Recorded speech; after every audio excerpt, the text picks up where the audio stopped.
After a government shutdown, a deal has emerged in the Senate to refund the CHIP program. I'm Bryn McBride of ABC for Health. We're talking about the Children's Health Insurance Program, a program that provides health insurance to over 9 million children nationwide. Nearly 90% of those children are low income, below 200% of the federal poverty level. Now, CHIP itself as a program has been reauthorized into the future, but funding for the program sunset back in September of 2017. Without any action by the legislature, a lot of programs were fearing that they were going to have to shut down their children's health insurance program. Many states by January 1st, even more states, in fact, the majority of states, by the spring of 2018.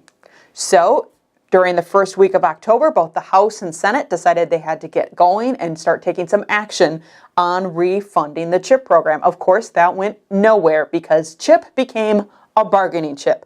It became a bargaining chip in talks about Obamacare, and talks about immigration, and in the federal budget. CHIP is a bipartisan program. It has been supported by both Democrats and Republicans since its inception. It has never been held up as a controversial political program. It has been widely supported.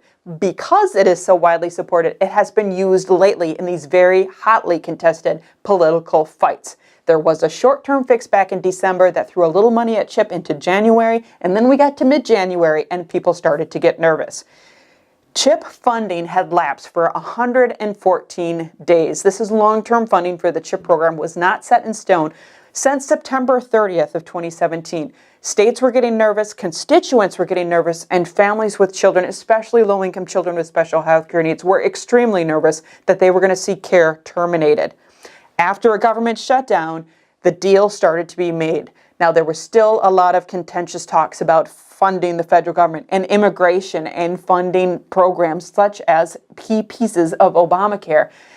But now that we have a deal emerging in the Senate, it appears that as the federal government is refunded just for 3 more weeks, part of that deal includes a 6-year refunding of the CHIP program. Now, the House has to agree to this. The president has to sign it. Both are expected to do so. If we hear otherwise, we're coming right back here and giving you an update.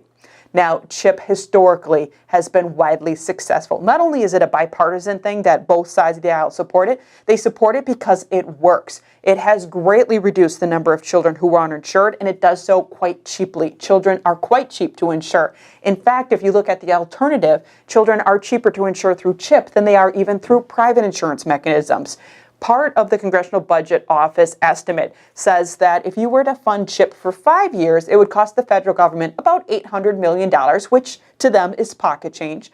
But if you extend CHIP 10 years, it actually makes money for the federal government. The savings is unbelievable. Children are cheap to insure. They're cheap to insure through CHIP, and if you consider the alternatives, such as providing subsidies, if those same children were covered under Obamacare in the marketplace, it's actually cheaper to pay through them for CHIP than it is through private insurance. Now, there's a lot of news coverage coming out. We're still waiting for the final vote and the signature of the president. You can read a couple of the common articles coming out of some of those common news sources. You can share your CHIP story or why you think it's important that kids stay connected to healthcare coverage. And you can do that by sending us an email or sending us a question. And you can do that at healthwatchwisconsin.org.